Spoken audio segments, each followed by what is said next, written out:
courtesy Sari House, OU Colony, Sheikhpet, Hyderabad. నమస్తే సువన్ TV ప్రేక్షకులకి live journey కార్యక్రమానికి స్వాగతం. Sponsored by 6JVR. జమలాపురం వారి రత్నాంజలి. సౌత్ ఇండియాలోనే అతి తక్కువ ధరలకి రత్నాలను అందించే ఏకైక సంస్థ 6JVR. 2,000 కోట్ల రూపాయలు మోసపోయిన కొన్ని వేల మంది ఈరోజు వాళ్ళ గొంతుకనెత్తి మన దగ్గరకు వచ్చిండ్రు. తన్విత ఆయుర్వేదంలో మందులు తయారు చేసి వీటిని మార్కెటింగ్ చేస్తాము. అందుకోసం మీరు ఇన్వెస్ట్మెంట్లు ఇవ్వండి. మీకు అందుకు గాను మీరు 1,00,000 పెడితే మీకు 8,000 ఇంట్రెస్ట్ ఇస్తాం పర్ మంత్. అంటే మీరు ఒక 14 లక్షలు కట్టండి, మీకు ఒక 500 గజాలు మీకు రిజిస్ట్రేషన్ చేస్తాం సెక్యూర్ పరంగాని. ఇట్లా మాకు ఆ వెంచర్లు మాత్రం చూపించారు. అక్కడ తీసుకెళ్ళిర్రు, ఫంక్షన్స్ చేశారు, చూపించారు. మరి మీరు ఎట్లా ఇచ్చారు పైసలు? మాకు వచ్చినాయి, మేము కట్టినాము, మాకు వస్తున్నాయని మాకు ఎవిడెన్స్ చూపించారు మేడం. ఏడుంటారు వాళ్ళు? ఉన్నారా ఇప్పుడు? వాళ్ళు ఇప్పుడు అప్ స్కానింగ్లో ఉన్నారు. చూసుకోకుండా ఇచ్చినట్టు అనిపిస్తుంది నాకు చూస్తుంటే. మేము కోటీశ్వర్లు అయినా మిమ్మల్ని కూడా మేము కోటీశ్వర్లుగా తయారు చేస్తాం. ఏ బిజినెస్లో కూడా మనం పెట్టిన పెట్టుబడి 1 ఇయర్లో రిటర్న్ రాదు ఎప్పుడు కూడా. పార్టీలో గెట్ టుగెదర్లు చేసుకుంటారట ఈ టీం అంతా. ప్లస్ చెన్నైలో మ్యాట్రెస్ మ్యానుఫ్యాక్చరింగ్ ఇండస్ట్రీ ఉందని చెప్పారు. సార్ చెప్పారా, చూపించారా? చూపించారు. మ్యూచువల్ ఫండ్స్లో కానీ బ్యాంకింగ్ రంగంలో కానీ తలపడిన మేధావులు చాలా మంది ఉంటారు. వాళ్ళు పెట్టలేరు ఇవన్నీ స్కీమ్స్. ఇది ఐడి ఇచ్చారు అంటే దాన్ని మల్టీ లెవెల్ మార్కెటింగ్ అంటాం. మీ కింద మీరు మళ్ళీ మెంబర్స్ చేర్చారా? మాకు పట్టుకుంటున్నారు. సాయంత్రం అయితే కాల్స్. మళ్ళీ కొత్త స్కీమ్ పెట్టా మీరు చేరండి మీకు ఐడీలు ఇస్తా అని చెప్పి మళ్ళీ ఇదే పాత దాంట్లో పోయినాయి కదా, ఈ కొత్త దాంట్లో సంపాదించుకుందాం అని చెప్పి కట్టినాయి 100 స్కీములు ఉన్నాయి దగ్గర. వ్యవస్థనన్నా ఇప్పుడన్నా మరి మాకు ఎట్లా న్యాయం చేయాలనేది ఉండాలి కదా సార్, వ్యవస్థ లేదా? మరి ఇప్పుడు వ్యవస్థలో మాట్లాడేటప్పుడు మరి మీరు ఎప్పుడన్నా ఒక్కసారి వెళ్ళి పబ్లిక్ ప్రాసిక్యూటర్ని కలిశారా? నేను సంపాదించింది నేను అనుభవించడమే కష్టమైపోతుంది ఈ రోజులల్లో. అలాంటి రోజులల్లో లేదు, నేను సంపాదించిన రూపాయి అనుభవించడం వదిలేసి ఆ రూపాయి ఇన్వెస్ట్ చేసి 10 రూపాయలు వస్తుంది, ఆ 10 రూపాయలని మళ్ళీ ఒక 5 రూపాయలు ఇన్వెస్ట్ చేసి ఇంకో 5 రూపాయలు తిందాం. ఈ ఆశలు వద్దు. సో ఈరోజు మన దగ్గరికి ఒకరు ఇద్దరు కాదు, చాలామంది బాధితులు వచ్చిండ్రు. ఎంతో మోసపోయి, అంటే దాదాపుగా చెప్పాలంటేనే నాకు చాలా అసలు మింగుడు పడతలేదు. 2,000 కోట్ల రూపాయలు మోసపోయిన కొన్ని వేల మంది ఈరోజు వాళ్ళ గొంతుకనెత్తి మన దగ్గరకు వచ్చిండ్రు. మనకి ఇప్పుడు ప్రస్తుతం అంతమందిని మనం ఇక్కడ కూసబెట్టలేం కాబట్టి కేవలం 3 కూర్చొని మాట్లాడుతారు. బట్ మిగతా వాళ్ళు ఆఫ్ స్క్రీన్ ఉన్నారు. వీళ్ళందరూ కూడా వచ్చి మాకు ఈ నష్టం జరిగింది, మేము ఏం చేయాలి, మాకు ఒక అడ్వైస్ కావాలి, మేము మీ ప్రోగ్రామ్ చూసి ఇక్కడికి వచ్చినాము, సుమన్ టీవీ మాకు హెల్ప్ చేస్తుందని ఒక నమ్మకంతో వచ్చినాము అని చెప్పేసి చాలామంది మాట్లాడడం జరిగింది. కాబట్టి వాళ్ళ ప్రాబ్లం ఏంది, వాళ్ళు ఎట్లా మోసపోయినరు, ఎందుకు మోసపోయినరు, ఈ విషయం తెలుసుకుంటే నిజంగా చెప్తున్నా కదా మీరు మోసపోకుంటుంటారు అనేసి ఒక ఆశతోనే ఈ ప్రోగ్రామ్ని మేము ఇట్లా చూపించడం కూడా జరుగుతుంది. అసలు ఎట్లా మోసం చేస్తారన్న విషయం మీరు తెలుసుకోవడానికన్నా ముందు ఈరోజు మన దగ్గర ఉన్న ప్రముఖులు ఇద్దరు మీకు తెలుసు కదా, వాళ్ళ ఆధ్వర్యంలోనే మనము ప్రతి కేసుని సాల్వ్ చేసుకుంటూ వస్తూ ఉన్నాము. సో ముందుగా సీనియర్ అడ్వకేట్ నాగేశ్వరరావు పూజారి గారు, సార్ నమస్తే. అండ్ మీ అందరికీ తెలుసు బాపు బొమ్మ, మంచి వాయిస్తోని ఆవిడ ఏదైతే చేయగలుగుతుంది అంటే ఆ వాయిస్లో ఒక మహత్యం ఉంటుంది అన్నట్టు బేసిక్గా. సో వాళ్ళ వైపు నుంచి నిజంగా ఎవరైతే కష్టంలో ఉన్నారో, బాధలు ఉన్నారో వాళ్ళ వైపు నుంచి వాయిస్ ఎత్తడానికి ఎప్పుడూ రెడీగా ఉంటారు. ఆవిడే దివ్యవాణి గారు. అమ్మ నమస్తే. నమస్తే అమ్మా. సో మరి ఇప్పుడు ఎవరు ఏంది ప్రాబ్లం ఇది తెలుసుకోనికనే కదా వెయిట్ చేస్తున్నారు మీరు కూడా, తప్పకుండా తెలుసుకోవాలి. ఇది చూడు అన్న. నమస్తే. నమస్తే అక్క. ఇప్పుడు చెప్పండి అసలు ఏం జరిగింది మేడం? వనస్థలిపురంలో తన్విత ఆయుర్వేద నిలయం అనేది ఒక కంపెనీ మేడం. ఆ కంపెనీలో దానికి చైర్మన్ నర్సిరెడ్డి అని ఒక ఆయన ఉంటాడు.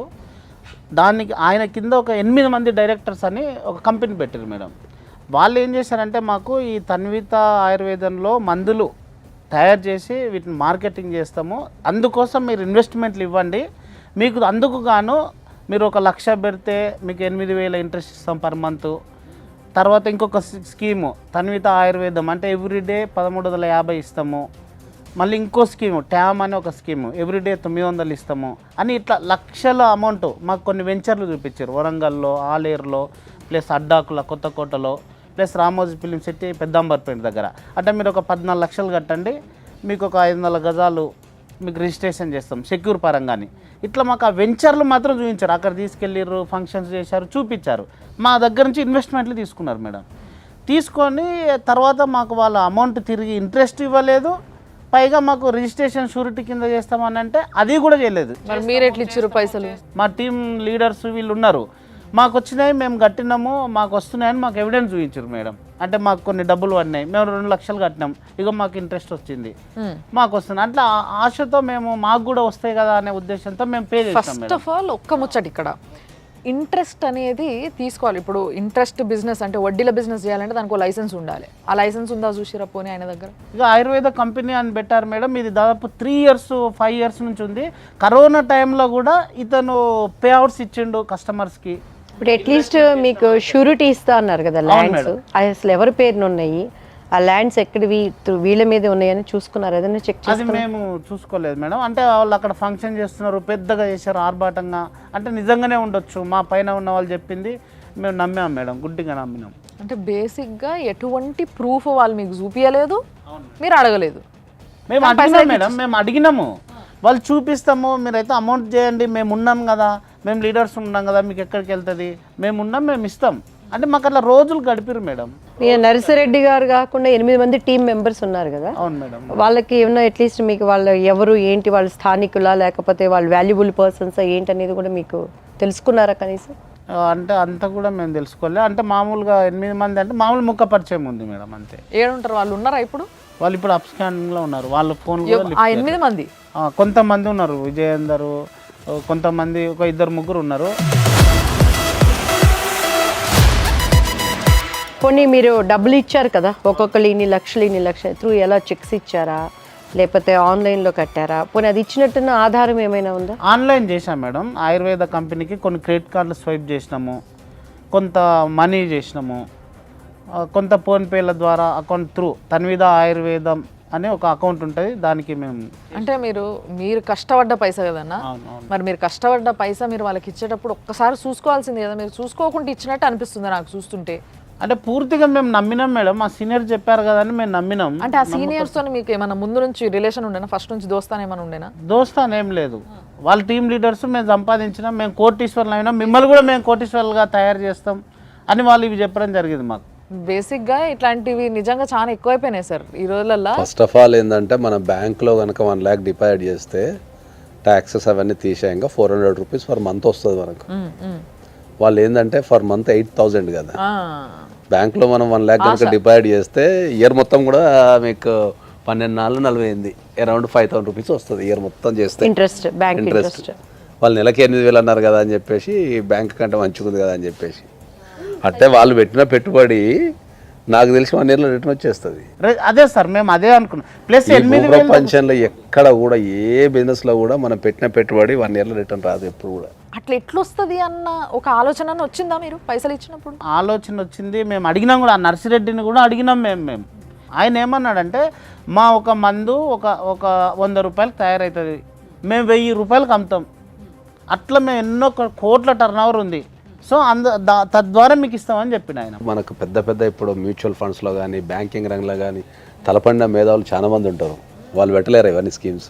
లేదు సార్, ఇప్పుడు ఆయుర్వేదిక్ మెడిసిన్ అంటున్నారు కాబట్టి అది లీగలైజ్డ్గా ఉందంటే ఇమీడియట్గా దాన్ని సీజ్ చేస్తారు కదా, పోనీ అదన్నా చూసుకుని. అది మొత్తం ఎత్తేసారు మేడం, లేనే లేదు అది. ఆయుర్వేదిక్ ప్రొడక్ట్స్ అన్ని స్టాప్ అయిపోయింది. ఆడ ఫ్యాక్టరీ లేదు, మనిషి లేడు.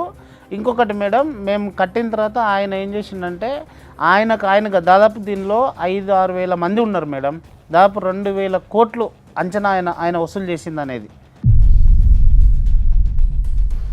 ఇప్పుడు ఆయన ఏమైందంటే మేడం, ఆయన అక్టోబర్లో మాకు పేఅవుట్లు ఇవ్వలే. ఆయన పేఅవుట్లు ఇవ్వకుండా తనకు తానుగా 1 లక్ష రూపాయల కేసు ఏదో వాళ్ళ ద్వారానే వాళ్ళ ఫ్రెండ్స్ ద్వారా వేయించుకొని ఆయన జైలుకి పోయింది సార్. అంటే ఈయనకి ఫ్యామిలీ ఏమి లేదా అండి? ఆయన ఫ్యామిలీ ఉంది, ఆయన భార్య ఉంది. ఆయన ఒకసారి ఆయన భార్య దగ్గరికి పోతే మాకేం తెలీదు, నాకేం తెలిసి నాకు చెప్పి పెట్టినా అని అన్నది. తెలిసినా తెలియకపోయినా ఒక కుటుంబము ఇల్లు అనేది ఎవిడెన్స్ ఉంటుంది కదా, మరి పోలీసు సార్ ఆమె రెంట్. పోలీసు వాళ్ళకి మీరు కేసు ఏం పెట్టలేదా? వనస్థలిపురంలో ఆల్రెడీ కేసు ఉంది మేడం. ఇప్పుడు ఆయన ఆల్రెడీ కేసులు పెట్టిర్రు. మీరు పెట్టిర్రా? ఎవరు పెట్టిర్రు కేసు? మా బాధితుల తరఫున పెట్టిర్రు మేడం, చాలా మంది పెట్టారు, ఫ్రెండ్స్ గ్రూప్. ఎంతమంది పెట్టి ఉంటారు? దాదాపు అంటే ఇప్పుడు దాదాపు 5-6 వేల మంది ఉన్నారు మేడం. ఒక 100 మంది కేసుల దాకా పెట్టిర్రు. అయితే వీళ్ళు మాకు కొంత ఏం చెప్పారంటే, ఈయన జైలుకి పోయింది సార్, ఈయన మాకు కొంత డైరెక్టర్స్ ఉంటారుగా మేడం, వాళ్ళతో మేము టచ్లో ఉన్నప్పుడు వాళ్ళు ఏమన్నారంటే, సార్ జైలుకి పోయిండు, జైలు నుంచి వచ్చిన తర్వాత బెయిల్ మీద మన సార్ని అడుగుదాం, ఇస్తాడు ఏదో రకంగా, మళ్ళీ మన కేసులు పెడితే కోర్టుకు వెళ్తే ఎట్టుపోతో ఏదో ఇబ్బంది అవుతుంది, అసలే మనం ఇబ్బందులు ఉన్నాం, ఇట్లా మమ్మల్ని మభ్యపెట్టారు వాళ్ళు. ఇది చూడండి సార్, ఇక్కడ ఈ పాయింట్ బేసిక్గా చాలా మంది ఇక్కడనే మోసపోతున్నారు. అంటే నేను కూడా చూసిన, అంటే ఈ ఒక్క కేసే కాదు, వేరే కేసెస్ కూడా, ఫైనాన్షియల్ కేసెస్ కాకుండా, లేదు నువ్వు కేసు విత్డ్రా చేసుకో, నేను ఇది చేస్తా, లేకపోతే నేను ఇది ఇస్తా, ఏదైతే డీలింగ్ ఉంటుందో వాళ్ళిద్దరి మధ్యలో అది నేను ఇస్తా చేస్తా. బేసిక్గా కేసు పెడితేనే చేయని వాళ్ళు కేసు ఎత్తేస్తే చేస్తారన్న నమ్మకం ఎక్కడి నుంచి ఉంటుంది? ఇది అసలు మినిమం ఆలోచిస్తలేరు. అంటే వాళ్ళకి ఏంటంటే జనరల్గా ఇప్పుడు వస్తుందేమో అని ఆశ అన్నట్టు, ఎందుకంటే వాళ్ళు స్టార్టింగ్ నుంచి ఆశతోనే ఉంటారు కదా, ఇన్వెస్ట్మెంట్ టైంలో ఉండే ఆశనే వాళ్ళు చివరి దాకా కొనసాగుతుంటారు. కోర్టులు అంటే ప్రొలాంగ్ అవుతుంది, సంవత్సరాలు, వస్తాయో రావు, బయటకు ఈ మధ్యవర్తులు చెప్పే మాటతోని కొద్దిగా వీళ్ళు ఏంటంటే మనశ్శాంతి పొందుతారా, రైట్ వస్తుంది కదా, రేపు వస్తుంది కదా, ఎల్లుండి వస్తుంది అని పొందుతుంటారు. ఇప్పుడు బెయిల్ ఎన్ని రోజులకు వచ్చింది వీళ్ళకు? 90 డేస్ తర్వాత. 90 డేస్ తర్వాత డిఫాల్ట్ బెయిల్ ఇచ్చినట్టు సార్. ఇప్పుడు ఆయన జైలు నుంచి వచ్చింది సార్, వచ్చిన తర్వాత ఆయన ఎవరికి కలవలేదు సార్, ఇక ఆయన ఇప్పుడు ఏడో ఉన్నాడో తెలియదు. బెయిల్ ఇచ్చేటప్పుడు కంపల్సరీ కండిషనల్ బెయిల్ ఇస్తారు, ఇంత పెద్ద క్రైమ్ కాబట్టి కండిషనల్ బెయిల్ ఇస్తారు. కండిషనల్ బెయిల్ ఇచ్చిన తర్వాత కండిషన్స్ అంటే కంపల్సరీ పాటించాలా, పాటించకపోతే బెయిల్ క్యాన్సిల్ చేసే అధికారం మళ్ళీ కోర్టుకుంటుంది. ఈ విషయం చాలా మంది, ఒక 90% అడ్వకేట్స్ కూడా తెలియని విషయం ఏంటి అంటే, ఇప్పుడు ఎవరైతే ఇప్పుడు కంప్లైంట్ ఇచ్చినప్పుడు ఒక ఎఫ్ఐఆర్ అవుతుంది, ఎఫ్ఐఆర్ అయిన తర్వాత జనరల్గా వాళ్ళ తరపున ఎవరైతే కంప్లైంట్ ఇస్తారో వాళ్ళ తరపున గవర్నమెంట్ తరపున పబ్లిక్ ప్రాసిక్యూటర్ ఉంటారు. సో దాంతో పాటు ఎక్కడైనా ఏమైందంటే అందరు ఏం చేస్తారంటే, చాలామందికి అవగాహన లేక కంప్లైంట్ ఇచ్చిన తర్వాత ఆ పబ్లిక్ ప్రాసిక్యూటర్ చుట్టూరే తిరగటం కానీ, ఏ విషయాన్నైనా ఆ పబ్లిక్ ప్రాసిక్యూటర్ చుట్టూరే మనకు జనరల్గా రన్ చేస్తుంటారు. సిఆర్పిసిలో 24(8) అని ఒక సెక్షన్ ఉంది. దాంట్లో కంప్లైనెంట్ కూడా సపరేట్ అడ్వకేట్ని, ప్రైవేట్ అడ్వకేట్ని పెట్టుకోవచ్చు. ఎనీ కేసు, అమ్మాయిల కేసు అయినా ఎనీ క్రిమినల్ కేసులో మన ఒక ప్రైవేట్ అడ్వకేట్ని పెట్టుకునే అధికారం ఉంటుంది.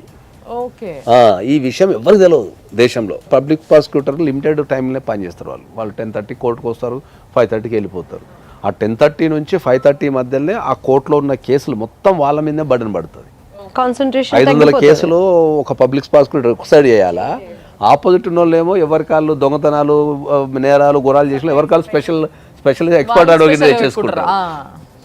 సో ఇక్కడ ఈ పబ్లిక్ ప్రాసిక్యూటర్ చదవాలా, రాయాలా, బెయిల్స్ ఆర్గ్యుమెంట్ చేయాలా, క్రాస్ ఎగ్జామినేషను, ఇట్లా రకరకాల పనులతో బిజీ ఉండటం ద్వారా ఏమవుతుందంటే ఆ కేసు మీద సరైన న్యాయం జరగకపోయే అవకాశం ఉంటుంది. ఇంతకీ మీరు ఎవరైనా అడ్వకేట్ని కలిసిండ్రా?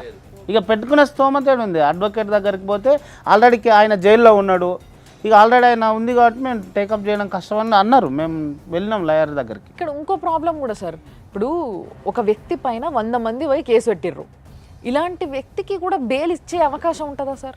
జనరల్గా మనం అరెస్ట్ అంటే చాలా భయపడిపోతాం. అంటే జనరల్ పబ్లిక్ ఏంటంటే కోర్టు భాషలోకి వచ్చారు, అరెస్ట్ అంటే ఏంటంటే ఒక వ్యక్తిని మనం కొంతకాలం నిర్బంధించడం ఇన్ ద సెన్స్ ఏముందంటే, ఒక క్రైమ్ జరిగినప్పుడు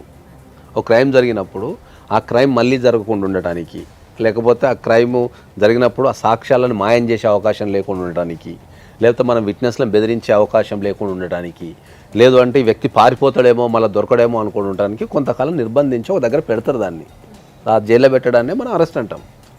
తర్వాత ఏ కేసైనా భారతదేశం లేదంటే మనం వెళ్ళి కోర్టులో ఆర్గ్యుమెంట్ చేసుకొని, నేను పారిపోను, విట్నెస్లని బెదిరించను, లేకపోతే వాళ్ళని మ్యానిపులేషన్ చేయను, సాక్ష్యాలు తారుమారు చేయను, తర్వాత దానికి సంబంధించిన ఏదున్నా నేను సహకరిస్తా, నేను వస్తా చేస్తా అని చెప్పి ఆర్గ్యుమెంట్ చేసి దానికి ఉన్నది జరగంది ఏంది, అసలు ఏమున్నాయి నాకు ప్రూవ్ చేసుకునే అవకాశం ఇవ్వండి అని చెప్పినప్పుడు కోర్టు విచక్షణాధికారం మీద బెయిల్ ఇచ్చే అధికారం ఉంటుంది. అయితే ఇక్కడ వీళ్ళ కండిషన్ ఏంది అని అంటే, బేసిక్గా వీళ్ళు పోయినరు, కేసు పెట్టిర్రు 100 మంది, తర్వాత వీళ్ళతోని ఆ మిగతా 8 మంది ఎవరైతే డైరెక్టర్స్ ఉన్నారో వాళ్ళు వీళ్ళని కన్విన్స్ చేసిండ్రు, వీళ్ళు సరే అని వాపస్ తీసుకుర్రు, ఇదంతా జరిగింది. ఒక్కరిని బలి చేశారు గేమ్లో, మిగతా 8 మంది కొమ్ము కాశారు అంతే. వస్తుంది ఆగండి అని చెప్పి చెప్పారు. వీళ్ళకు లీగల్ నాలెడ్జ్తోనే ప్రాబ్లం ఇదంతా. ఇప్పుడు మీరు ఇంతమంది ఉన్నారు కదా, ఇన్ని 100 మంది 1000 మంది 3000 అంటున్నారు కదా, సరే పోలీసులు స్టేషన్కి వస్తున్నారు, వాళ్ళు కోఆపరేట్ చేస్తారో లేదో, మీరందరూ కలిసి ఒక ధర్నాకి దిగచ్చు కదా గవర్నమెంట్ దగ్గర తీసుకుపోవటానికి, అసలు వీళ్ళు బెయిల్ రిజెక్షన్ వేసుకోలేదు, ధర్నా దేనే కార్యక్రమం ఎక్కడ టెక్నికల్గా బెయిల్ రాకుండా చేయటానికి. ఆయనకు బెయిల్ ఇవ్వద్దని చెప్పేసి వీళ్ళందరూ కోర్టుకు పోతే సివియారిటీ ఉంటుంది. ఇప్పుడు 100 మంది వకాలతులు వేసేసి తర్వాత 100 మంది పోయి తెల్లవారులు వాదిస్తే జడ్జిగా తీవ్రత అర్థమవుతుంది కదా, ఓహో ఇంతమంది బాధితులు ఉన్నారు అని. ఆడు ఎవరు కనిపించారు, ఆ బెయిల్ వేసుకున్న ఎవరైతే అరెస్ట్ అయినో బెయిల్ వేసుకున్న అడ్వకేట్ ఒకరు ఉంటారు, ఇటు సైడ్ పీపీ ఉంటారు అంతే. పేపర్ మీద మాత్రం సంఖ్యలు కొన్ని లక్షలలో ఉంటాయి. మీరు ఎప్పుడన్నా పోయారు అన్న ఒక్కసారన్నా కోర్టుకి వెళ్ళాలి. మేము వనస్థలిపురం పోలీస్ స్టేషన్కి వెళ్ళినాం మేడం. దాదాపు ఒక 200 మంది దాకా వెళ్ళినాం.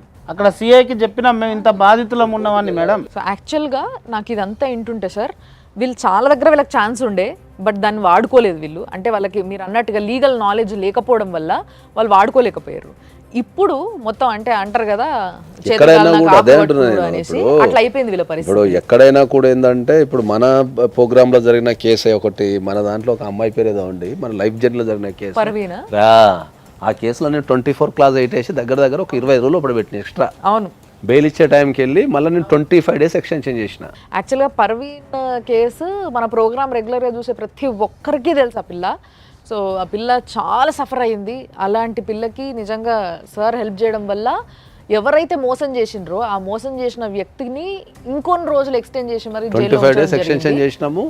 తర్వాత అమ్మాయి ఏదైతే అమ్మాయి క్లెయిమ్ చేసుకున్న అమౌంట్లో వాళ్ళు 50% ఇస్తానికి రెడీగా ఉండే, ఆ బెయిల్ లేట్ కావడం వల్ల. ఎగ్జాక్ట్లీ. మీ పేరేంటమ్మా? వీళ్ళందరూ జెంట్స్ కదా, మీరెందుకు ఉన్నారు వీళ్ళ మధ్యలో? వెంకటేష్ గౌడ్ అని తీసుకెళ్లారు. నాకు కూడా వద్దు వద్దు అంటే కూడా బాగుంటుంది, నాకు వచ్చిన నేను చాలా బిజినెస్ ఇచ్చిన, నువ్వు రా రా అంటే సరే అని వెళ్ళేసి నేను ఫస్ట్ స్టార్టింగ్ ఒక 10,000 వరకు వేసుకున్నా. తర్వాత నాకు తెలిసిన మా ఫ్యామిలీ డాక్టర్ ఉన్నాడు, ఒక బిజినెస్ ఉంది తన్విత ఆయుర్వేదిక్, దాంట్లో మంచిగా లాభాలు ఉన్నాయంట, ఒకసారి వచ్చి మీరు చూడండి సార్ అంటే ఆ సార్ వచ్చారు. ఎంత పెట్టినావమ్మా? నేనా 29 లక్షలు మొత్తం. అబ్బా, 29 లక్షలా? ఎలా పెట్టారంటే మేడం, మేము అప్పుడు చిట్టీలు కట్టుకున్నాం, మేము కొంచెం ఊర్లో కొంచెం ల్యాండ్ అమ్మినాం. వీళ్ళు చెప్తున్న నర్సిరెడ్డి అనేట ఆయన పైన ఆల్రెడీ ఇంతకుముందు చాలా మంది వార్తలు కూడా వచ్చినట్టున్నాయి కదా యూట్యూబ్లో ఆల్రెడీ అంటే క్లోజ్ చేసిండు బాధితులను ఇన్వెస్టర్స్. ఆ మధ్య ఏదో క్యాన్సర్ కి మందు ఇది కూడా వచ్చింది కదా వీడియో. యాక్చువల్గా ఒక స్టేజ్ లో చాలా ఫేమస్ పర్సన్ గా నడిచింది అనమాట ఆయన. ఇట్లాంటి విషయాలు కొద్దిగా వీళ్ళు జాగ్రత్తగా కనుక పర్సూ చేస్తే కొద్దిగా రికవర్ చేయడం ఈజీ. కొద్దిగా అసలు పర్సనే కనిపించట్లేదు అంటున్నారు కదా, ఎలా కనిపించకున్నా కూడా ఫస్ట్ వీళ్ళు పర్సూ చేయాలి, అమౌంట్లను ఎక్కడికి పోయినాయి, అకౌంట్స్ ఏమున్నాయి, ఏం ఆస్తులు కొన్నారు, ఇవి ఫండ్స్ ఏం మిస్యూజ్ అనేది. అదే ఇంతకుముందు చెప్పింది అదే సెక్షన్ మనకు 24 క్లాస్ 8 కింద advocate has every right to participate in the investigation. అడ్వకేట్కి ఇన్వెస్టిగేషన్లో పార్టిసిపేషన్ ఇచ్చే రైట్ కూడా ఉంటుంది. సార్ ఇప్పుడు నాకు ఒక డౌట్, వీళ్ళు మొత్తం చాలా ఛాన్సులు పోగొట్టుకున్నారు, ఇప్పుడు వాళ్ళందరూ పరారీలు ఉన్నారు. సో ఇప్పుడు కన్నా వీళ్ళకి ఏమన్నా ఛాన్స్ ఉందా? వీళ్ళు ఏం చూడాలి, వాళ్ళ ఇన్వెస్టిగేషన్ ఎక్కడ ఉందనేది. మిగతా వాళ్ళు ఇప్పుడు ఒక వ్యక్తి అరెస్ట్ అయినా అనుకుందాం జనరల్గా, ఇప్పుడు ఒక కంపెనీలో డైరెక్టర్ ఉన్నప్పుడు ఈయన మేనేజింగ్ డైరెక్టర్ అయి ఉండొచ్చు, మిగతా వాళ్ళు కొంతమంది రకరకాల డైరెక్టర్లు అయి ఉండొచ్చు కదా, మరి వాళ్ళందరినీ అరెస్ట్ చేయకుండా ఏం చేస్తున్నారు? వాళ్ళందరూ కూడా పరారీలు అంటారు. పోలీసులు తలుచుకుంటే ఎవరైనా తెచ్చేస్తారు. అంటే వీళ్ళు కేసు నాకు తెలిసి ఓన్లీ ఆ మెయిన్ పర్సన్ మీద పెట్టిండ్రు, దిష్టి తీసిలు అన్నట్టు, కేసులో దిష్టి తీసి పక్కన పడేసిలు అన్నట్టు. అంటే మిగతా 8 మంది మీద కూడా మీరు కేసు పెట్టొచ్చు. మిగతా 8 మంది ఆస్తులు, పర్సనల్ ఆస్తులు అటాచ్మెంట్ చేయొచ్చు, కంపెనీ ఆస్తులు అటాచ్మెంట్ చేయొచ్చు. వాళ్ళు యాంటిసిపేటరీ బెయిల్ వేసుకుంటే వీళ్ళు వెళ్ళి బెయిల్ని రిజెక్షన్ చేయమని అప్లికేషన్ వేసుకోవచ్చు.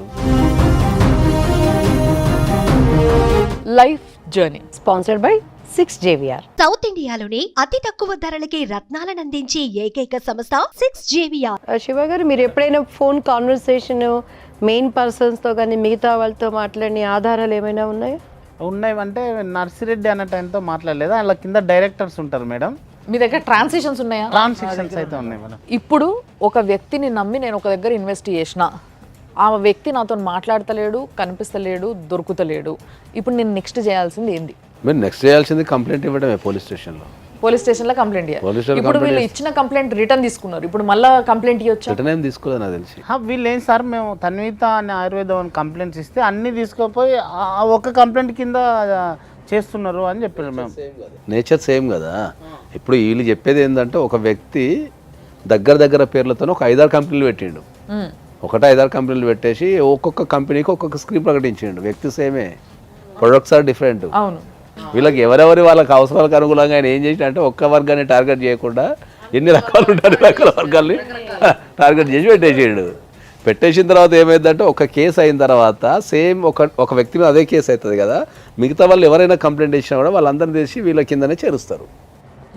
గుడిలో లింగాన్ని మింగారంటాడే మొత్తం వేసి పెట్టి ఈ కంప్లైంట్స్ అందరూ వాళ్ళ ఇప్పుడు ఒక వరంగల్లో ఒక బాధితుడు అనుకో, అక్కడ కేసు పెట్టిన అనుకుందాం, ఇంకో వాళ్ళు కరీంనగర్లో పెట్టిన అనుకుందాం. ఈ అక్యూజ్డ్ ఎవరైతే ఉన్నారో హైకోర్టుకు పోయి అంతా ఒకటే క్రైము, ఉన్న ఎఫ్ఐఆర్లు అన్నీ ఒకటే దగ్గర చేర్చండి అంటాడు court. There is a chance that ఎక్కడ ఎఫ్ఐఆర్ అయినా ఈయన పేరు మీద అన్ని తెలిసి ఒక దగ్గర పెట్టేసి అంటారు కదా. ఓకే, సో మరి ఇప్పుడు నెక్స్ట్ వీళ్ళు ఏం చేయొచ్చు అంటారు సార్? వీళ్ళు ఆల్రెడీ చాలా మోసపోయి ఉన్నారు, ఒక్కొక్కరి ఒక్క పైసలు. ఆమెనేమో ఎందుకమ్మా నువ్వు జమ చేసినావు అన్ని పైసలు? ఇల్లు కట్టుకుందామని జమ చేసుకున్నాం మేడం, మేము ల్యాండ్ కూడా దానికోసమే. వీళ్ళేమో జాగా వస్తుంది కదా, వాళ్ళు జాగా రిజిస్ట్రేషన్ చేపిస్తామన్నారు కదా. మీ ఇంట్లో మీ హస్బెండ్ కి చెప్పే ఇచ్చారా? చెప్పే ఇచ్చాను, రోజు తిడుతున్నాడు. ఆయన వద్దు మనం ఇల్లే కట్టుకుందాం అంటే 7 నెలలకే కదా వచ్చేస్తుంది, తర్వాత కట్టుకుందామని నేనే మాట అయినకుంటా పెట్టడం నాదే తప్పు అయిపోయింది. రోజు నాకు గొడవనే సార్. యాక్చువల్గా ఇప్పుడు బేల్ పైన పోయిన వ్యక్తి ఎవ్రీ మంత్ వచ్చి సంతకం పెట్టాలి. ఇట్ ఈస్ ఎవ్రీ మంత్ కానీ ఎవ్రీ వీక్ కానీ ఇట్లా వచ్చి సంతకం పెట్టాలి. ఆ వ్యక్తి పరారీలు ఉన్నాడు, వీళ్ళకి నంబర్ దొరకలేదు, మనిషి దొరకలేడు, ఆయన ఎప్పుడు వచ్చి సంతకం పెట్టి వెళ్ళిపోతున్నాడు. సో ఇప్పుడు వీళ్ళు పోయి పోలీసు వాళ్ళని నాకు ఈ డీటెయిల్స్ కావాలండి, ఆయన అసలు నా ఫోన్ ఎత్తుతలేడు, మాట్లాడతలేడు అని చెప్పేసి అడిగితే వాళ్ళు ఇవ్వద్దా, అది లీగలా ఇల్లీగలా ఏంది అసలు? జనరల్గా ఇవ్వచ్చు, పెద్ద ప్రాబ్లం ఉండదు. వాళ్ళు ఇవ్వాలి జనరల్గా ఎప్పుడైనా కూడా. ఈ బెయిల్ కాపీస్ కానీ లేకపోతే వాళ్ళు వేసినప్పుడు కానీ వీళ్ళు విక్టిమ్స్కి చెప్పాల్సిన బాధ్యత పోలీసు వాళ్ళకు ఉంటుంది. కాదు పూజారి గారు, ఇప్పుడు వీళ్ళు ఒకసారి కోర్టుకి వెళ్ళిపోయారు కదా, ఇంకా పర్సన్తో మాట్లాడేమని ఏదైనా కోర్టులో తెలుసుకోండి అంటే అది వాళ్ళు చెప్తారు. ఎవరు మన అక్యూజ్డ్ చెప్తాడు, ఎట్లా నన్ను అరెస్ట్ చేసిన కదా అవునంటే కోర్టులో చూసుకుంటాపు అని చెప్తారు. పోలీస్ డ్యూటీ అయితే వీళ్ళకి బెయిల్ వేసినప్పుడు జనరల్గా అయితే బెయిల్ వేసినప్పుడు చెప్పాల్సిన బాధ్యత, వీళ్ళ దగ్గర నుంచి ఎవిడెన్స్ తీసుకోవాల్సిన బాధ్యత, కోర్టులో ఏం వాదించాలా, ఏమేమి ఎవిడెన్స్ అని తీసుకోవాలి జనరల్ ప్రాసెస్లో. అన్న మిమ్మల్ని కూడా ఒక ప్రశ్న అడగాలనుకుంటున్నాను నేను నిజంగా. అంటే బేసిక్గా చిన్న ఫోన్లో ఒక మెసేజ్ వస్తేనే ఇగో మీరు ఇంత గెలుచుకున్నారు అంత గెలుచుకున్నారు అంటేనే అసలు చిన్న పిల్లల దగ్గర నుంచి చెప్తున్నారు అవన్నీ నమ్మొద్దు, ట్రాష్, ₹1,00,000 గెలుచుకున్నారు, ఇవన్నీ ఎందుకు గెలుచుకుంటాం మనము అని చెప్పేసి ఇంత అవేర్నెస్ వచ్చిన రోజులు ఇవి. అంటే సైబర్ క్రైమ్స్ అనేవి బాగా పెరిగిపోతున్నాయి కాబట్టి ఇలాంటి రోజులల్లో మీరు అందరు చూస్తుంటే మంచిగా చదువుకున్న వాళ్ళు ఉన్నట్టున్నారు, వాళ్ళు కూడా అక్కడ కూర్చున్న వాళ్ళు కూడా మంచిగా చదువుకున్న వాళ్ళు, మంచి బిజినెస్ చేసేటోళ్ళలాగా కనిపిస్తున్నారు మీరంతా. అసలు మీరు ఎందుకు నమ్మిండ్రు, ఎట్లా నమ్మిండ్రు, మిమ్మల్ని వాళ్ళు ఏ విధంగా నమ్మించిండ్రు? యాక్చువల్గా మేము కంపెనీని నమ్మటానికి కారణం 10,000 acres ల్యాండ్ బ్యాంక్ ఉందని చెప్పారు, ప్లస్ చెన్నైలో మ్యాట్రెస్ మ్యానుఫ్యాక్చరింగ్ ఇండస్ట్రీ ఉందని చెప్పారు. సార్ చెప్పారా, చూపించారా? చూపించారు. 10,000 acres ల్యాండ్ బ్యాంక్ ఎక్కడ చూపించారు? ఓన్లీ ల్యాండ్ బ్యాంక్ ఉందని ప్రామిస్ చేయాలి. అంటే ఒక దగ్గర ఏమో మీటింగ్ జరిగినప్పుడు ఆయన కూతురు ఒక 5 ఏళ్ళలో 6 ఏళ్ళలో ఉంటుంది మేడం. ఆయన ఏదంటే నా కూతురు సాక్షి, నా కూతురు పెళ్ళి అయ్యే వరకు కూడా మీ ఇన్వెస్ట్మెంట్కి ఏ ఇబ్బంది కాకుండా ప్రతి నెల మీకు పే అవుట్ ఇస్తా, ఇది నా కూతురు సాక్షి అని మాకు మీటింగ్లో ఆ అమ్మాయి మీద ఇట్లా పెట్టి వాళ్ళ భార్యను వాళ్ళ అమ్మాయిని పిలిచి ఒట్లేయించింది. అంత ఎమోషన్స్ ఇన్ని అట్లీస్ట్ సెల్ ఫోన్లో రికార్డ్ అన్న చేసుకున్నారా? నిజంగా ఇది మీకు ఛాలెంజింగ్ కేస్. నువ్వు ఎంత పంపినా అన్నావమ్మా? 29 లక్షలు. అన్ని 29 లక్షలకి నీ దగ్గర ప్రూఫ్ ఉందా? ప్రూఫ్ ఉంది నా దగ్గర. మీరు సార్? మేము 42 lakhs అబోవ్ పెట్టాము. 42 lakhs. నాకు తెలిసింది సిసిఎస్కి ఇప్పుడు వనస్థలిపురం పోలీస్ స్టేషన్లో పెట్టారు కదా, ఇది this complaint will goes to the CCS. Okay, 50 లక్షలు కానీ ₹1,00,000 కానీ ఉంటే అది డైరెక్ట్ సెంట్రల్ క్రైమ్ స్టేషన్కి వెళ్ళిపోతుంది, సిసిఎస్కి వెళ్ళిపోతుంది. సో ఇప్పుడు వరకు ఇన్ని పైసలు పోగొట్టుకున్నా వీళ్ళు గుంపుల గోవిందలా ఉన్నారే తప్పితే సెపరేట్గా ఒక్కరు కూడా బయటకు వచ్చి మాట్లాడింది లేదు, నా ఇంకొక అడ్వకేట్ని స్పెషల్గా పెట్టుకొని ముందుకు పోయింది లేదు, మీరు అన్నట్టుగా బెయిల్ రిజెక్షన్ వేసుకున్నది లేదు, అసలు ఏమీ చేయలేదు. కానీ ఇప్పుడు అవన్నీ చేసే అవకాశం ఉందా సార్? డెఫినెట్లీ ఉంటుంది. క్రైమ్ ఇంకా క్రైమ్ లైవ్లో ఉంది కాబట్టి ఎప్పుడైనా చేసుకునే అవకాశం ఉంటుంది, దానికి ఏం ప్రాబ్లం లేదు. They need to participate in the investigation. Okay, వీళ్ళు ఏమైనా ఏంటంటే బయట నిలబడి వాళ్ళు చెప్పేదో వీళ్ళు చెప్పేదో, ఇన్వెస్ట్మెంట్ ఇప్పుడైనా కూడా పలాని వ్యక్తి చెప్పేదాని మీద ఆధారపడుతున్నారు కానీ చట్టంలో ఏం ప్రొవిజన్స్ ఉన్నాయి, రికవరీకి ఏం చేసుకోవచ్చు, ప్రాక్టికాలిటీ ఏముంది, ఇప్పుడన్నా అసలు ల్యాండ్ బ్యాంక్ ఉందా, ల్యాండ్ బ్యాంక్ లేదా, ఈ బ్యాంక్ అకౌంట్స్ అన్ని ఎక్కడికి పోయినాయి పైసలు, మరి 8 మంది డైరెక్టర్స్ ఎందుకు అరెస్ట్ కావడం లేరు, ఇవన్నీ వీళ్ళకి ప్రాక్టికాలిటీ మీద అవగాహన లేదు. వీళ్ళకి అగ్రిమెంట్స్ లేవు, ఏమీ లేవు. అంటే నా ఆలోచన చెప్తున్నాను, నేను డైరెక్ట్గా బ్యాంక్ ట్రాన్సాక్షన్ నుంచి 42 lakhs కొట్టేశాడు. ఎందుకు ఇచ్చాడు అంటే రేపు ఆయన ఏదో నా దగ్గర అప్పు తీసుకున్నాడు ఇచ్చాడండి అని అంటే న్యాయం అదే ఇవ్వాల్సిందే కదా. నా అప్పు నాకు ఆయన తిరిగి ఇచ్చాడండి అని చెప్పొచ్చు. అంత ఎవరైతే 42 lakhs అంత అప్పు క్యాష్ ట్రాన్సాక్షన్స్ ఎక్కువ అబద్ధాలు ఆడేవాడికి కేసును ప్రొలాంగ్ చేయడానికి కోర్టు ఇప్పుడు ఒక వైపు నుంచే ట్రాన్సాక్షన్ ఉంటుంది కదా, ఇంకో వైపు నుంచి ట్రాన్సాక్షన్ నువ్వు ఇచ్చినట్టు ఏంటి సాక్ష్యాలు ఆధారాలు? ఇప్పుడు మనం ట్రాన్స్ఫర్ చేసినాము, మరి ఆయన ట్రాన్స్ఫర్ చేసినట్టు ఏం లేదు కదా మనకు. ఇప్పుడు 42 lakhsలో అట్లీస్ట్ 10 lakhs 5 lakhs, ఇప్పుడు అప్పు 42 lakhs అంతా అప్పు ఇచ్చినాం అనుకో, పేపర్ లేకుండా ఎవరు ఇవ్వరు. జ్యుడిషియల్ నోటీస్ అంటాం మనం. జ్యుడిషియల్ నోటీస్ అంటే ఏంటంటే కొన్ని లేకుండా కొన్ని జరగవు. అట్లనే ఇప్పుడు ఒక 42 lakhs ట్రాన్సాక్షన్ జరిగింది అంటే కంపల్సరీ ఏదో ఒక, ఇప్పుడు అప్పిచ్చినాం అనుకో దానికి సంబంధించి ఏదో ఒక ప్రూఫ్ తీసుకుంటాం మనం కంపల్సరీ. డాక్యుమెంట్ అప్పిచ్చేటప్పుడు దాని ప్రొఫార్మా వేరే ఉంటుంది, దాని రూల్స్ రెగ్యులేషన్స్, నువ్వు నాకేం సెక్యూరిటీ పెడతావు, ఇంటి పేపర్లు పెడతావా, లేకపోతే ప్రామిసరీ నోట్ ఇస్తావా, చెక్లు ఇస్తావా, ఎంత ఇంట్రెస్ట్, అప్పిచ్చే ప్రాసెస్ వేరే ఉంటుంది, ఇన్వెస్ట్మెంట్ ప్రాసెస్ వేరే ఉంటుంది. అంటే ఇన్ని రోజులు మన లైఫ్ జర్నీలో ఆడవాళ్ళు మోసపోవటం, మగవాళ్ళు మోసపోవటం, లేకపోతే కోడళ్ళు అత్తలు బాధ్యతలు తెలిసి తెలియక చూసాం, కానీ ఇది కష్టార్జితం. ఇప్పుడు సిస్టమేటిక్ ఇన్వెస్ట్మెంట్ ప్లాన్ అని ఉంటుంది మనకు, సిప్ అని ఉంటుంది. దాంట్లో ఎట్లా ప్రాఫిట్స్ ఇవ్వాలనేది పెద్ద పెద్ద చదువు కూర్చున్న వాళ్ళే నీకు 1,1000 కంటే ఎక్కువ తేలేరు నెలకు వాళ్ళు. ప్రపంచంలో ఆర్థిక వ్యవస్థ అంతా చదువుతూ తెల్లవారులు పనిచేస్తేనే 1,1000 తీరేరు వాళ్ళు. ఈ మాట కొంచెం బాగా ఏనుండ్రి ప్లీజ్. ఇట్లాంటి స్కీములు ఇప్పటికి గల్లికొట్టున్నాయి. ఇప్పటికి ఇప్పుడు మనం మాట్లాడే టైం కూడా ఇంకా కడతానే ఉంటారు ఇప్పుడు ఎక్కడో దగ్గర. సార్ ఇంకొకటి మాకు ఏం జరిగిందంటే కొన్ని డబ్బులేమో తన్విత ఆయుర్వేదం అనేది కంపెనీ కొన్ని కొట్టినాం. కొంతమంది ఏం చేసినారంటే ఈ డైరెక్టర్లు ఉంటారు కదా సార్, వీళ్ళ అకౌంట్ సొంత అకౌంట్కి ట్రాన్స్ఫర్ చేయించుకున్నారు. అందుకే కదా వాళ్ళందరూ వాళ్ళ ఐడి ID చేసేసిరా అని అడిగింది. అంటే ఇప్పుడు ఇట్లా మేము అంటే వాళ్ళ పర్సనల్ అకౌంట్కి పే చేసినాం. వీళ్ళు మాత్రం తన్విత ఆయుర్వేదం మాకు ఒక ఐడి ఉంటుంది సార్, ఆ ఐడి ఇచ్చిర్రు. ఇప్పుడు మేము వీళ్ళని అడిగినాం సార్ పర్సనల్గా. దీన్ని ఎగ్జాక్ట్లీ ఏమంటారు అంటే మల్టీ లెవెల్ మార్కెటింగ్ అంటారు. వీళ్ళు ఒక్కొక్క ఐడి ఇస్తారు, ఐడి కింద నలుగురు చేరాలా, ఈ నలుగురు ఇంకో నలుగురిని చేర్పించాలా, ఈ నలుగురు చేసినందుకు ఇంత కమిషన్, ఇదంతా ఇది ఐడి ఇచ్చారు అంటే దాన్ని మల్టీ లెవెల్ మార్కెటింగ్ అంటాం. మీ కింద మీరు మళ్ళీ మెంబర్స్ చేర్చారా? చేయొచ్చు, అది మల్టీ లెవెల్ మార్కెటింగ్. వీళ్ళు వాళ్ళు అడుగుతుంటారు, వాళ్ళు అడుగుతుంటారు, వాళ్ళు అడుగుతుంటారు. మీకు అందరికి వెళ్ళని బ్యూటీ ఏంటంటే రేపు పొద్దులు ఇదే నర్సిరెడ్డి ఇంకో స్కీమ్ స్టార్ట్ చేస్తే మళ్ళీ ఇల్లే కడతారు పైసలు. 100 కేసులు ఆల్రెడీ ఇట్లాంటి కేసులలో మోసపోయిన తర్వాత మళ్ళీ అదే పర్సన్ వచ్చి మళ్ళీ కొత్త స్కీమ్ పెట్టా మీరు చేరండి మీకు ఐడీలు ఇస్తా అని చెప్పి మళ్ళీ ఇదే పాత దాంట్లో పోయినాయి కదా, ఈ కొత్త దాంట్లో సంపాదించుకుందాం అని చెప్పి కట్టినాయి 100 స్కీమ్లు ఉన్నాయి దగ్గర, సేమ్ పర్సన్. మేము అడిగిన ఒక డైరెక్టర్ పర్సనల్గా కొట్టినాం మేడం ఒక 16 lakhs. మేము అడిగినాం, అది మేము 16 lakhs పే చేసిన వెంబడే ఒక 9 daysకి అది క్లోజ్ అయింది మేడం. అంటే నా తరపున ఒక మిత్రుడు పే చేసిండు. మేము ఇవన్నీ అడిగినాం, మీకు పే చేసినాం కదా మీరు ఇవ్వండి అని అడిగినాం సార్. కేసు వేసుకోండి, 2 క్రిమినల్ కేసు పెట్టచ్చు, మీరు రికవరీ సూట్ కూడా వేసుకోవచ్చు. ఐడి మీరు లాస్ట్ ట్రాన్సాక్షన్ డేట్ నుంచి 3 years టైంలో సివిల్ కోర్టుకి వెళ్ళి రికవరీ అడగచ్చు. ఏమైనా ఆస్తులు ఉంటే అటాచ్మెంట్ చేయమని అడగచ్చు.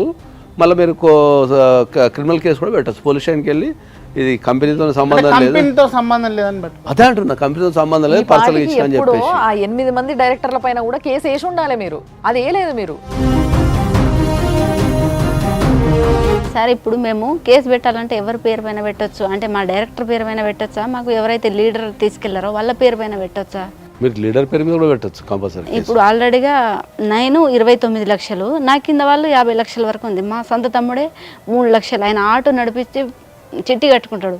చిట్టి కట్టుకున్న డబ్బులు నెక్స్ట్ తెచ్చి పెట్టిండు, ₹1 కూడా రాలే ఆయనకు.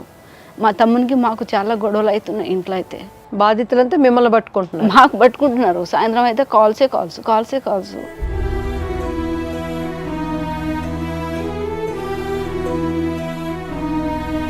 మీరు చాలా చాలా పెద్ద తప్పు పని చేసిండ్రు, మోసపోయిండ్రు, నేను కాదని అంటలేను. కానీ అట్లీస్ట్ ఇప్పుడుకైనా ఇంకా మీకు ఛాన్స్ ఉంది, చేయాల్సింది ఉంది.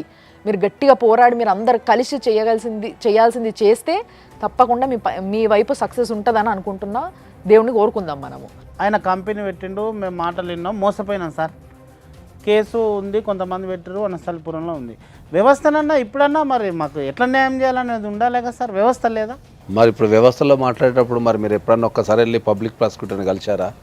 బెయిల్ ఏడు దాకా వచ్చింది, శక్తి కూడా లేదు సార్ మాకు. మీరు వెళ్ళేసి సార్ మరి కేసు ఉన్నది కదా, మరి ఇది అప్డేషన్ ఏమున్నది, మరి బెయిల్ ఇచ్చారా లేదా, ఇవ్వకుండా ఉండడానికి ఏమున్నాయని అడగాల మీరు.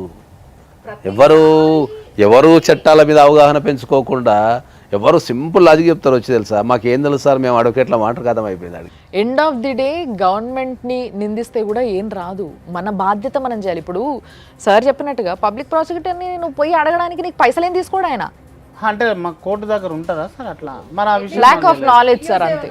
వాళ్ళతో మాట్లాడినవి అవి ఏమైనా వీడియోస్ ఉన్నాయి? ఇప్పుడు కంపెనీకి సంబంధించినటువంటి మాకు ఇట్లా అంటే ప్రోగ్రామ్స్ అవి ఇవి చేసిన డైరెక్టర్ ఫోటోస్ ఒకసారి ప్లే చేద్దాం. ఓ ఆయనేనా? ఆయన నర్సిరెడ్డి మేడం. వీళ్ళంతా బాధితులే మేడం, అంటే అప్పుడు ఇన్వెస్టర్లు, ఇప్పుడు బాధితులు కూడా అంటే ఇప్పుడు బాధితులు, అప్పుడు ఇన్వెస్టర్లు వాళ్ళు. ఎందుకు డాన్స్ ఎందుకు చేస్తున్నారు? అంటే అదొక ప్రోగ్రామ్ మేడం. ఎంజాయ్. ఇప్పుడు ఆ మధ్యలో నిలబడ్డైనా చైర్మన్ కోన నర్సిరెడ్డి 2,000 కోట్లు మొత్తం ఈయనదే. ఆయనదే. ఇప్పుడు వీళ్ళందరూ ఎందుకు ఇంత సంతోషం, ఎందుకు ఈ ఆడవాళ్ళకి? ఇది ఒక ప్రోగ్రామ్ పెట్టారు మేడం ఇబ్రహీంపట్నంలో, అందరికి కార్ అచీవ్మెంట్ సక్సెస్ మీట్ అని పెట్టిండు. కొంతమందికి డైరెక్టర్లకు కార్లు ఇచ్చిండు మేడం. దానికి మళ్ళీ 5,000 రూపాయలు టికెట్ మేడం. దానికి 2,000 మంది వచ్చారు మేడం. నేను కూడా 5,000 రూపాయలు పెట్టి పోయినా. 5,000 టికెట్కి ఒక బెడ్షీట్ ఇచ్చారు. ఆ బెడ్షీట్ తోటి మనకు పడుకుంటే బ్లడ్ అంట, మంచిగా హెడేక్ రాదంట, అన్ని సాఫ్ అవుతాయి అని ఏదేదో చెప్పేసి. ఇక మేడం ఈయన ఆండాల్ రమేష్ బాబు, ఈ పక్కన మీసాలైనా ఈయన దాదాపు 200-300 కోట్లు సంపాదించుకొని వెళ్ళిపోయింది. Director, one of the director, ఆయన కుడిబిజన్ లాంటోడు. ఈయన ఏం చెప్పిండు మాకు, నేను అడ్వకేట్ను, జర్నలిస్టును, నాకు హ్యూమన్ రైట్స్ కమిషన్ మెంబర్ను అని ఇట్లా రకరకాలుగా చెప్పిండు. పేరేంటన్నారు? ఆండాల్ రమేష్ బాబు. ఈయన ఎవరండి? విజయేందర్. ఈయనేంటి ఇందులో? తన్విత ఆయుర్వేదిక్ మొత్తానికి ఈయన డైరెక్టర్. ఇప్పుడు వీళ్ళలో ఎవరితోనన్నా మాట్లాడిర్రా ఈ డైరెక్టర్లతో మీరు? అంటే ఈ 8 మందిలో ఒక్కొక్కరి గ్రూప్ ఒక్కొక్కరికి ఉంటుంది మేడం. ఓహోహో, 8 మందిలో ఒక్కొక్కరి కింద ఒక గ్రూప్ ఉంటుంది. ఈ 8 మంది నాకు, నా డైరెక్టర్ వీళ్ళకి తెలియదు, ఇలా డైరెక్టర్ నాకు. ఇప్పుడు మీ గ్రూప్, మీరు ఎవరి గ్రూప్? ఇలా దేవిక డైరెక్టర్. ఇక దేవిక అంటే ఆ కోట్ వేసుకున్నాను. ఆమె ఎక్కడ ఉంటారు? మా డైరెక్టర్. ఆమె ఈ సేల్లో ఉంటుంది. ఇప్పుడు ఈ సేల్లో లేదు, ఎక్కడ లేదు. ఆమెకు నెలకు ఈ బిజినెస్ చేస్తే నాకు నెలకు ఎంత వచ్చినాయంటే, నెలకు నాకు 30 లక్షలు నర్సిరెడ్డి సార్ ఇట్లని ఇచ్చేస్తాడు అంటాడు. ఆమె మీటింగ్ లో అట్లా చెప్పింది. 2 కోట్ల రూపాయలు ఎవ్రీ మంత్ నాకు వస్తాయి. ఎవ్రీ మంత్ వస్తాయి. దాంట్లో చెట్టులు ఉంటారు స్టార్టింగ్లో. ఏం చేస్తూ వస్తాయి సార్ 2 కోట్లు? ఈ కేసుని కంప్లీట్గా చూసిన తర్వాత ఫస్ట్ ఆఫ్ ఆల్ నేను మీ సైడ్ నుంచి ఏం చేయాలి అనేది సార్ చెప్తారు. బట్ దానికన్నా ముందు అమ్మ మీరేం చెప్తారు? అంటే ఇట్లా చాలా మంది మోసపోతున్నారు, ఎంతో మంది ఉన్నారు. కొంతమంది బయటకు వస్తారు, కొంతమంది వస్తలేరు. సుమన్ టీవీ ప్రేక్షకులకి ఈ లైఫ్ జర్నీ ప్రోగ్రాం ద్వారా, ఎస్పెషల్లీ ఈరోజు ఈ ప్రోగ్రాం వాళ్ళ కష్టార్జితాన్ని పోగొట్టుకొని ఇలా కుటుంబాలుగా బాధపడుతున్నారు కాబట్టి నేను చెప్పేది ఒక్కటేనండి. నువ్వు పేదవాడివైనా, ధనికుడివైనా, ఉన్నవాడివైనా, నువ్వు చదువుకున్నవాడివైనా, చదువు లేనివాడివైనా సరే, ఒక పని చేసేటప్పుడు మీ దగ్గరున్న అడ్వకేట్ని సంప్రదించండి. సరైన అడ్వకేట్ని మీరు చూస్ చేసుకోండి. ఒక కంపెనీ ఉన్నది అన్నప్పుడు అది ఎవరైనా సరే గుడ్డిగా నమ్మేయటం కానీ, ఎస్పెషల్లీ అత్యాశతో ఇంతకి 10 డబ్బులు ఇస్తామన్నప్పుడు అది ఎంతవరకు సహజంగా జరుగుతుందనేది కూడా ఆలోచించుకోవాలి. అండ్ మరి ముఖ్యంగా యువత కూడానండి, ఈ రోజుల్లో చదువుకొని ఈజీ మనీ కోసం అలవాటు అయిపోయి మోసపోయేవాడు ఉంటే, మోసపోయేవాడు ఉన్న ప్రతి చోట మోసం చేసేవాడు మన పక్కనే ఉంటాడు, మన కుటుంబంలోనే ఉంటాడు, మన బిడ్డల రూపంలో ఉంటాడు, తండ్రి రూపంలో, తల్లి రూపంలో ఉంటాడు. ఇంకా బయట వాళ్ళు మోసం చెయ్యరు అనే దానికి ఆధారాలు లేవు. కాబట్టి దీనిని ఒక ఎగ్జాంపుల్గా తీసుకొని, అఫ్కోర్స్ తప్పు తప్పే, దొంగ దొంగే, రేపు కోర్టులు, చట్టాలు, తెలివిగలిగిన వాళ్ళు, అనుభవం ఉన్న వాళ్ళు ఎలా అయినా బయటకు తీసుకొస్తారు. కానీ ఈరోజు సూసైడ్స్ జరుగుతాయి అంటే ఈరోజు అమ్మాయి మనోధైర్యం ఎంతవరకు ఉంటుంది, ఆమె గుండె ధైర్యం ఎంతవరకు ఉంటుంది? ఈరోజు అన్నీ తిరిగి అయిపోయి ఈరోజు సుమన్ టీవీ ద్వారా అన్నా వాళ్ళు పట్టుబడతారేమో ఒక ఆశతో వచ్చారు. కాబట్టి తప్పకుండా ఆయన ఇచ్చే సలహాలు, సూచనలు పాటించి ఫ్యూచర్ ఇటువంటివి చేసేటప్పుడు మీరు 1కి 10 సార్లు ఆలోచించండి. ముఖ్యమైన సలహాలు తీసుకోమని చెప్పేదే నా ఒక విన్నపం. సో దీని గురించి అవేర్నెస్ అనేది ఈ షోతోని నిజంగా ఓ రేంజ్లో రావాలి జనాలకి, నేను కోరుకుంటున్నా. సో వీళ్ళకి ఇప్పుడు వీళ్ళు మన దగ్గరకు వచ్చిండ్రు కాబట్టి వీళ్ళకి మీరు ఇచ్చే అడ్వైజ్ ఏంది? ఇమీడియట్గా ఫస్ట్ ఎలాంటి ఫాలో అప్ ఉండాలి వీళ్ళకి? ఇమీడియట్లీ వాళ్ళు వచ్చేసి మిగతా డైరెక్టర్స్ ఎవరైతే ఉన్నారో వాళ్ళందరినీ అరెస్ట్ చేసే ప్రోగ్రామ్ పెట్టుకోవాలి. ఓకే, వాళ్ళ ఇన్వాల్వ్మెంట్ ఉంది కాబట్టి, పెద్ద హ్యూజ్ అమౌంట్స్ అనేవి ఇన్వాల్వ్మెంట్ ఉన్నాయి కాబట్టి ఇమీడియట్లీ వాళ్ళు ఖచ్చితంగా మిగతా డైరెక్టర్స్ ఎవరైతే అరెస్టు కాలేదని చెప్తున్నారో వాళ్ళందరూ అరెస్టుకు సంబంధించి చర్యలు తీసుకోవాలా. రెండోది, కంపెనీల పేరు మీద కానీ పర్సనల్ అసెట్స్ కానీ వీళ్ళు ఏమైనా డెవలప్మెంట్ చేసుకుంటే, కట్టుకున్న పైసలతో కనుక, ఇక్కడ తీసుకున్న పైసలతో కనుక డెవలప్మెంట్ చేసుకుంటే వీళ్ళు ఆస్తులను ఐడెంటిఫై చేసి, వాళ్ళకున్న ఆస్తులను ఐడెంటిఫై చేసి, పర్సనల్ ఆస్తులైనా పర్లేదు, కంపెనీ పేరు మీద ఉన్న ఆస్తులైనా పర్లేదు, ఐడెంటిఫై చేసి డైరెక్టర్లు అందరి చైర్మన్లు డైరెక్టర్లు వీలైతే మధ్యలో ఉన్న ఇంకా ఏజెంట్స్ ఎవరైతే ఉంటారో వాళ్ళ ఆస్తులు కూడా. వీళ్ళు డిఫరెంట్ కేటగిరీస్తో పెట్టున్నారు. ఒక్కొక్క మేనేజర్ 8 మెంబర్స్ ఒకరు.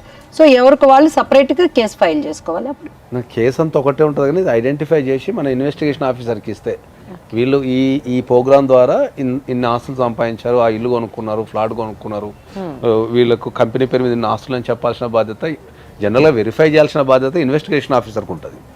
ఓకే, సో ఆ ఇన్వెస్టిగేషన్ లెంతీ ప్రాసెస్ అవుతుంది కాబట్టి వీళ్ళు లోపు ఆస్తులు అమ్ముకునే అవకాశాలు ఉంటాయి కాబట్టి కొద్దిగా కేసులు ఎక్కువ కాకుండా ఉండాలంటే వీళ్ళు ఇచ్చేస్తే ఈజీ అయిపోతుంది.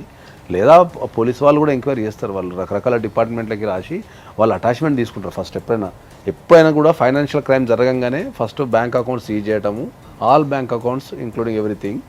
రెండోది అసెట్స్ అటాచ్మెంట్ చేయాలి ఫస్ట్. ఇది సెక్యూర్ కిందకి వచ్చేస్తుంది. ఇక దాని తర్వాత లీగల్ ప్రొసీడింగ్స్లో ఏమైందంటే బెయిల్. ఇప్పుడు మనకు తెలిసి ఇట్లాంటి క్రైమ్స్ అనేది ఇప్పుడు చాలా రెగ్యులర్గా జరుగుతుంటాయి. మనం చెప్పేది ఏంటంటే 1,00,000 రూపాయలకి ఎవరన్నా 1000 రూపాయల కంటే ఎక్కువ ఇస్తా అంటే 100% అది ఫేకే. తర్వాత మీరు 24 Clause 8 కింద కోర్టులో ఏం జరుగుతుందో తెలుసుకోవాలంటే పబ్లిక్ ప్రాసిక్యూటర్ దగ్గరికి వెళ్ళి అక్కడ ఉన్న ఇన్ఫర్మేషన్ మొత్తం తీసుకోవచ్చు.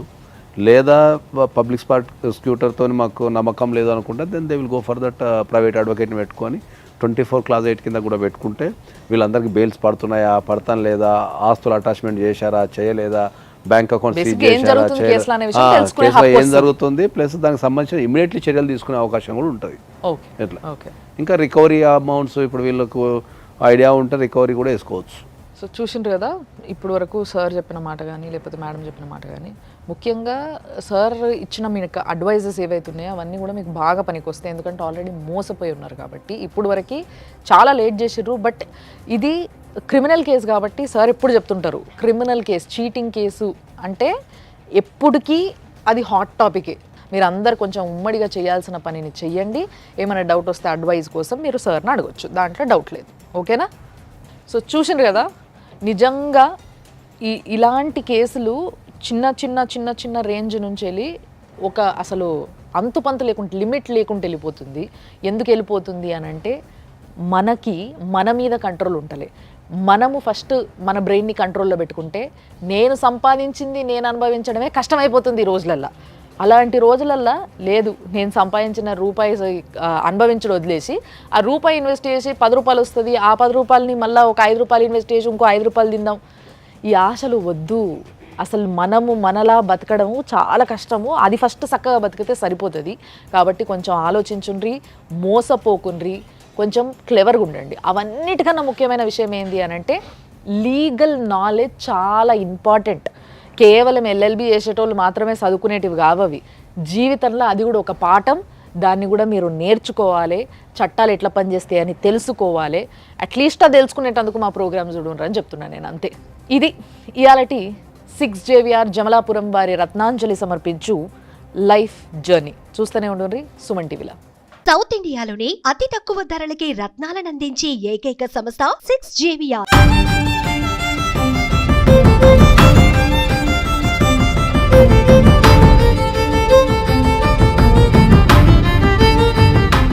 యాంకర్స్ డ్రెస్ కటసి sari house, OU colony, Shaikpet, Hyderabad.